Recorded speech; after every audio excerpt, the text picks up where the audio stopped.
कांग्रेस और शशि थरूर के बीच में तल्खियां इतनी बढ़ गई हैं कि अब विरोध के सुर खुलकर सामने आ रहे हैं। कांग्रेस नेता उदित राज ने कांग्रेस सांसद को सीधे तौर पर बीजेपी का सुपर प्रवक्ता बता दिया, लेकिन ये खींचतान हाल ही में शुरू नहीं हुई है।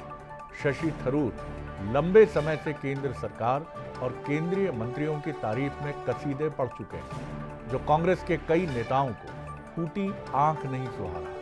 सबसे पहले हम आपको कांग्रेस नेता उदित राज का बयान सुनाते हैं। शशि थरूर जी बीजेपी के सुपर प्रवक्ता हैं, जो बीजेपी के लोग नहीं कह पा रहे हैं। मोदी जी की चमचागिरी या मोदी जी का गुणगान जितना वो नहीं कर पा रहे हैं, और बीजेपी के लोग उससे ज़्यादा शशि थरूर कर रहे हैं। शशि थरूर को पता है कि पहले की सरकारों ने क्या किया। पहले की सरकारें ढोल नहीं पीटती थी। दरअसल शशि थरूर ने पनामा में कहा था कि भारत ने पहली बार सर्जिकल स्ट्राइक 2014 के बाद की। इससे पहले कभी भी सर्जिकल स्ट्राइक नहीं हुई।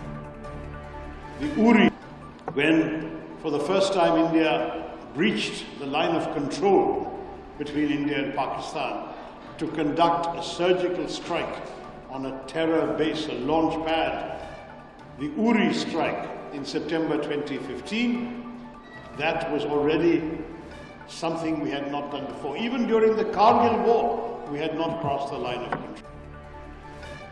अपनी नफीस अंग्रेजी बेहतरीन ड्रेस सेंस के लिए जाने जाने वाले शशि थरूर और कांग्रेस के बीच में ये दूरियां कब और क्यों बढ़ी, कैसे बढ़ी, ये समझने की कोशिश करते हैं, आपको बताने की कोशिश करते हैं। सबसे पहले तो ये जानना जरूरी है कि थरूर से कांग्रेस खफा क्यों है। खरगे के खिलाफ चुनाव लड़ना, प्रधानमंत्री मोदी के साथ मंच पर दिखना, विदेशी प्रतिनिधिमंडल की लिस्ट में नाम, पनामा में भारत सरकार का पक्ष रखना, इससे पहले सीमा पार कोई कार्रवाई नहीं हुई, ये इंपॉर्टेंट स्टेटमेंट देना, पार्टी लाइन से मेल नहीं खाते हैं शशि थरूर के ये बयान। पार्टी के दावों को यानी कांग्रेस के दावों को कमजोर करने वाले बयान हैं जो उनकी तरफ से सामने आए। उनकी लोकप्रियता ने कांग्रेस नेताओं को असहज किया।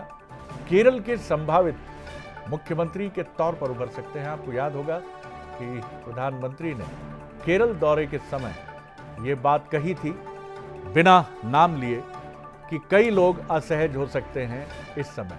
शशि थरूर मंच पर मौजूद थे। बढ़ेंगे अगली खबर की तरफ।